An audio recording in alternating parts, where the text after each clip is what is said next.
नमस्कार साथियों, आज हम जन संघर्ष और आंदोलन के इस कड़ी में ताड़ी विरोधी आंदोलन के बारे में चर्चा करेंगे। ताड़ी विरोधी आंदोलन आंध्र प्रदेश के नेल्लौर जिला के दूर दराज गांव दुबरगंटा में शुरुआत हुआ था। इस आंदोलन में महिलाएं ताड़ी और शराब बिक्री को बंद करने की मांग कर रही थी। इसके पीछे कारण यह था, वर्ष 1992 के दौरान वहाँ की सरकार ने प्रौढ़ शिक्षा अभियान चलाया था। प्रौढ़ शिक्षा जो कामकाजी लोग हैं, खास करके महिलाएं प्रौढ़ावस्था में शाम को शिक्षण कार्य में लगेंगे और शाम के समय में सब लोग इकट्ठा होकर के कुछ साक्षर बनेंगे, शिक्षा ग्रहण करेंगे।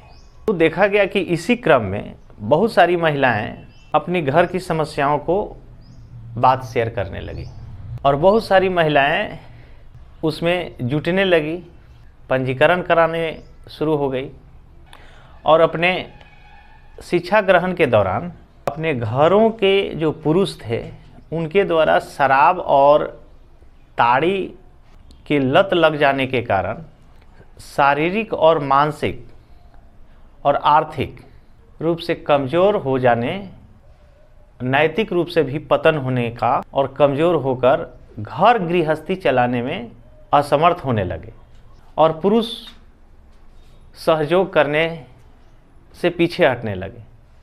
रोज़ घर में दारू तारी पी करके महिलाओं के साथ हिंसात्मक और दुर्व्यवहार का शिकार होने शुरू हो गए, जिससे पढ़ाई भी उनका बाधित होने लगा।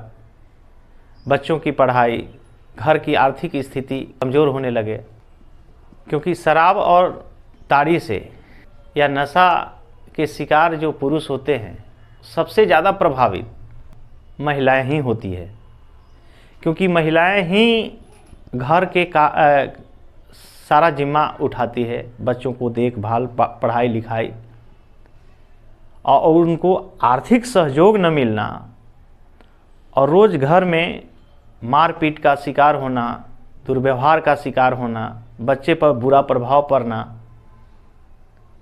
मानसिक रूप से परेशान होना, सबसे ज़्यादा महिलाएं इससे प्रभावित होती थी। तो यह समस्या लेकर के उस शिक्षण व्यवस्था में, शिक्षा केंद्र में आती थी और इससे अन्य गांव की महिलाएं ताड़ी और शराब के बिक्री के विरुद्ध एकजुट होने लगी। ताड़ी और शराब के दुकानें बंद कराने के लिए सरकार पर दबाव डालने लगी। इस जिले में महिलाओं के बीच इस तरह की जागरूकता आने पर यह खबर पूरे प्रदेश में फैला।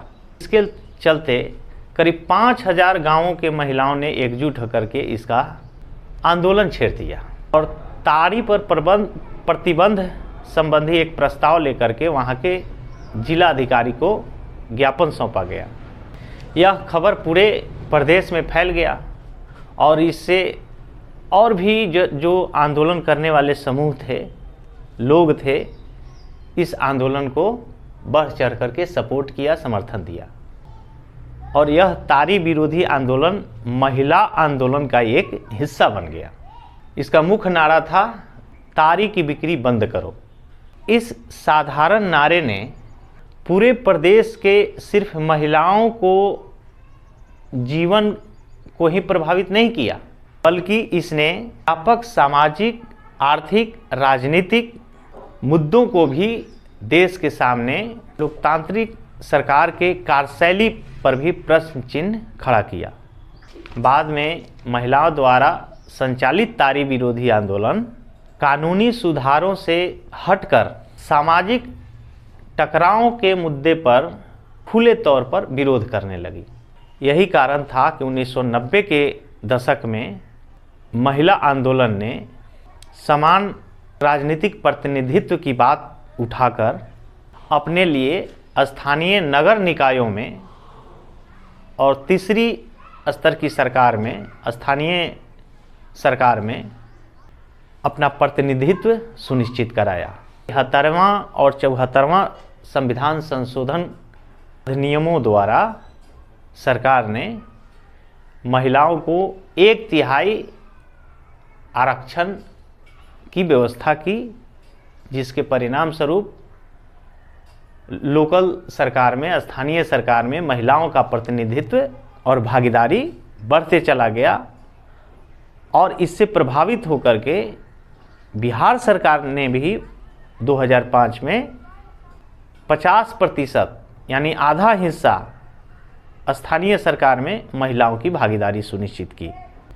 और आज पूरे देश में लगभग 1/3 सभी स्थानीय सरकारों में महिलाओं का प्रतिनिधित्व सुनिश्चित हुआ। और जो महिलाएं पहले किचन की 4 दीवारियों में सिमट करके रह जाती थी, आज सार्वजनिक मंचों पर, सार्वजनिक जगहों पर अपनी बात रखने, अपनी समस्या रखने और लोगों की समस्या को दूर करने में अहम भूमिका निभा रही है। और इससे लोकतांत्रिक जो मूल्य है, लोकतंत्र की जो जड़ है, आधी आबादी तक पहुंच रही है। इस आंदोलन की ये बड़ी उपलब्धि कही जा सकती थी।